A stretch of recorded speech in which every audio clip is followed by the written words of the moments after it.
नमस्कार, मी सतीश साळुंखे आणि आपण पाहत आहात सारांश.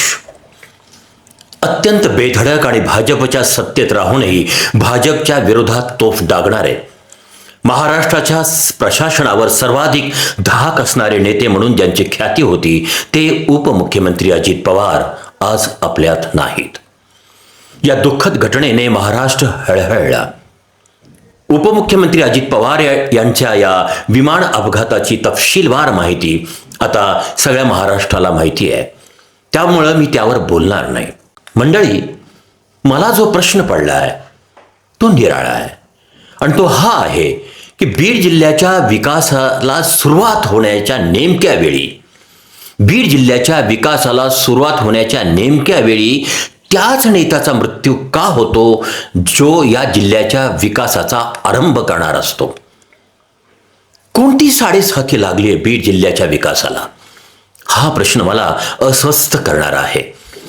बीड जिल्ह्याचे विकास पुरुष, तमाम महाराष्ट्राच्या मनावर राज्य करणारे गोपीनाथराव मुंडे हे केंद्र सरकारमध्ये जेव्हा केंद्रीय मंत्री झाले, केंद्रीय ग्रामीण विकास मंत्री झाले, तेव्हा तीव्र गतीने या जिल्ह्याचा विकास होणार असं स्वप्न लक्षावधी बीडकरांनी बाळगलं. पण तो काळा दिवस उगवलाच. तो दिवस होता 3 जून 2014. या विकास पुरुषाने घेतला त्या दिवशी शेवटचा श्वास आणि जिल्ह्याचे विकास स्वप्नही भंगले. बीड जिल्ह्याची विकास गंगा प्रवाहित व्हायला नंतर लागली ती तब्बल 15 वर्ष आणि ती अजित पवार यांच्या रूपानं. बीड जिल्ह्याच्या अंतर्गत राजकारणाने जेव्हा कळस गाठला आणि या सगळ्या राजकीय घडामोडीचा परिणाम म्हणून जिल्ह्यातील मंत्र्यांना पालकत्व न देता स्वतः अजित पवारांनी बीड जिल्ह्याचं पालकमंत्रीपद स्वीकारलं. तो दिवस होता 19 जानेवारी 2025 आणि पुन्हा एकदा जिल्ह्याच्या विकासाची गंगा वेगानं वाहू लागली. अंबाजोगाई रुग्णालय विस्तार असेल, प्राचीन स्मारकांचा विकास असेल किंवा कौशल्य विकास, नाट्यगृहासाठी येणारा निधी, अन्य मूलभूत सोयींसाठी जिल्ह्यामध्ये अक्षरशः हजारो करोड रुपयांचा निधी येऊ लागला. बीडचे बारामती होणार हा विश्वास बीडकरांना वाटत असतानाच काळाने घाव घातला आणि अजित पवारांचं विमान अपघातामध्ये दुर्दैवी निधन झालं. मंडळी, असाच आणखीन एक काळा दिवस उगवला. तो होता 14 ऑगस्ट 2022चा. या काळ्या दिवशी बीडचे नेते, शिवसंग्रामचे नेते विनायकराव मेटे यांचा कार अपघातामध्ये मृत्यू झाला. त्याचप्रमाणे त्यापूर्वी ज्यांना शॅडो पंतप्रधान समजल्या गेलं ते भारतीय जनता पक्षाचे नेते, बीड जिल्ह्यात ज्यांची कर्मभूमी होती, बीड जिल्हा ज्यांची कर्मभूमी ठरली होती, ते प्रमोद महाजन यांचा देखील 3 मे 2006 रोजी मृत्यू झाला. मंडळी, मला प्रश्न पडलाय तो असा आहे की बीडच्याच बाबतीत असं का घडतंय?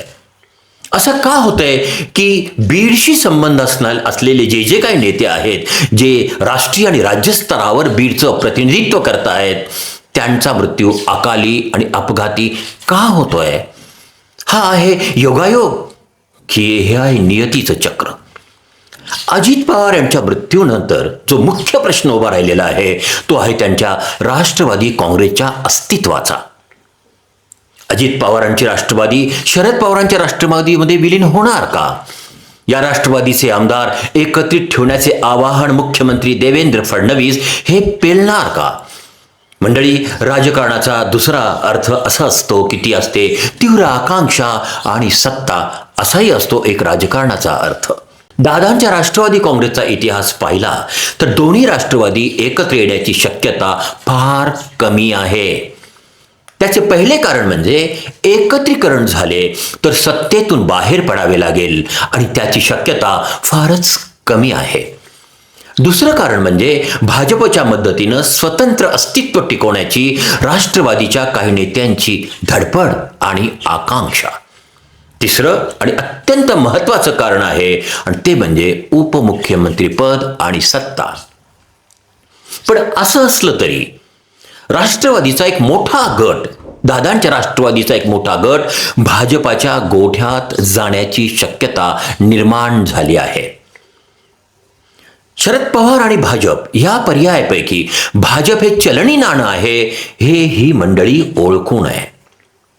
अजित पवारांच्या मृत्यूमुळे महाराष्ट्राच्या राजकारणात आमूलाग्र बदल होण्याची शक्यता निर्माण झाली आणि त्यात काही वाद नाही. विशेषतः गाव पातळीवरले कार्यकर्ते जे अजित पवार यांच्यावर विश्वास ठेवून शरद पवारांपासून वेगळे झाले होते, त्यांच्यासमोर त्यांच्या राजकीय अस्तित्वाचे मोठे प्रश्न निर्माण झालेले आहेत. राजकारणाची गोष्टच निराळी असते मंडळी. या गोष्टीतल्या सगळ्या घटना लगेच सांगता येत नसतात, जशा एखाद्या गोष्टीतल्या घटना लगेच सांगता येतात. कारण राजकारणातल्या गोष्टीतला राजा हा कधीही सामान्य प्यादा होऊन जातो, तर कधी साधारण प्यादा अचानक रात्रीतून राजा होत असतो. राजकारणातल्या गोष्टीतले पात्र क्षणोक्षणी बदलत असतात. पुढच्या काळातही बदलणाऱ्या या राजकीय स्थितीला पाहणं हे महाराष्ट्राला विचार करायला लावणारच ठरेल. मंडळी, एक प्रसिद्ध कवी आहेत मदन मोहन दानिश. ते म्हणतात, अगर कुछ दांव पर रख दें तो क्या सफर आसान होगा क्या, मगर जो रखेंगे वो ईमान होगा क्या. कमी कोई भी हो जिंदगी में रंग भरती है, अगर सब कुछ मिल जाए तो फिर अरमान होगा क्या. मगर ये बात दुनिया की समझ में क्यों नहीं आती, अगर गुल ही नहीं होगे तो फिर गुलदान होगा क्या. कहानी का अहम किरदार आज क्यों है खामोश, कहानी का अहम किरदार आज क्यों है खामोश, कहानी का सफर आगे बहुत वीरान होगा क्या. नमस्कार, मी सतीश साळुंके आणि आपण पाहत होता सारांश. जर तुम्हाला हा व्हिडिओ आवडला असेल तर कृपया याला लाईक करा, याला शेअर करा, याला सबस्क्राईब करा आणि जर फेसबुकवर आपण पाहत असाल तर याला कृपया फॉलो करा. अशाच एका इंटरेस्टिंग व्हिडिओसह आणि महत्त्वाच्या विषयावर भाष्य करणारे चॅनल सारांश आपण पाहत रहा. राम राम, अस्सलाम वालेकुम, जय भीम, नमस्कार. पाहत रहा सारांश.